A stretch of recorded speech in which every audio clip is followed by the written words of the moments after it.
Clément est vite devenu un mordu. Le chef d'entreprise a troqué son vélo électrique pour une trottinette électrique, malgré une tenue de route un peu moins sécuritaire. Au niveau de la stabilité, le point d'équilibre est beaucoup plus bas. Donc, juste un petit coup, puis ça pourrait partir de côté. Il ne faut jamais laisser le volant. La leçon est apprise à la dure. Le mois dernier, il a chuté en évitant une coureuse sur la piste cyclable. C'est ce qui reste après 5 semaines. Le coude a mangé le gros coup. Toute la jambe est devenue bleue au complet. Et j'ai encore certains problèmes d'épaule.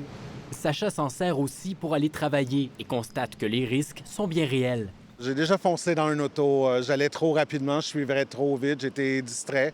Dès jeudi, en vertu du décret qui légalisera temporairement la trottinette électrique, le port du casque deviendra obligatoire, une mesure à laquelle Sacha compte bien se plier. Oui, le casque, je pense que le casque, c'est bien.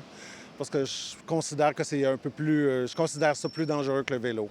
En France, une étude nationale menée auprès de 26 centres de traumatologie a révélé que les admissions d'accidentés de la trottinette électrique ont été multipliées par 3 au cours des 4 dernières années. Ce qu'on ne s'attendait pas à constater, c'est que si on compare ces accidents donc de trottinettes, on a une gravité qui est équivalente à celle d'accidents à moto. La fréquence des traumatismes crâniens et leurs séquelles inquiètent les médecins français. On sait que c'est des patients dont plus de la moitié va garder des douleurs chroniques, dont la moitié ne travaillera pas à 6 mois, des patients qui ont des difficultés à reprendre le travail qu'ils avaient avant. Maximum de 25 km/h, une personne par trottinette, interdiction de rouler sur les trottoirs, le Québec imposera une série de règles de sécurité, dont l'âge minimal fixé à 14 ans. De ce que je vois qui vient à mon urgence, les blessures sont plus graves. À l'hôpital de Montréal pour enfants, le Dr Keyes observe un nombre croissant d'enfants blessés en trottinette électrique, des fractures du coude aux blessures les plus sévères. Surprenamment, on a beaucoup d'enfants jeunes. J'ai des enfants de 3 ans, de 4 ans, de 5 ans, même de 8. C'est probablement presque 40 %. Et ça, c'est parce que c'est les parents ou les grandes sœurs qui vont mettre le petit en avant.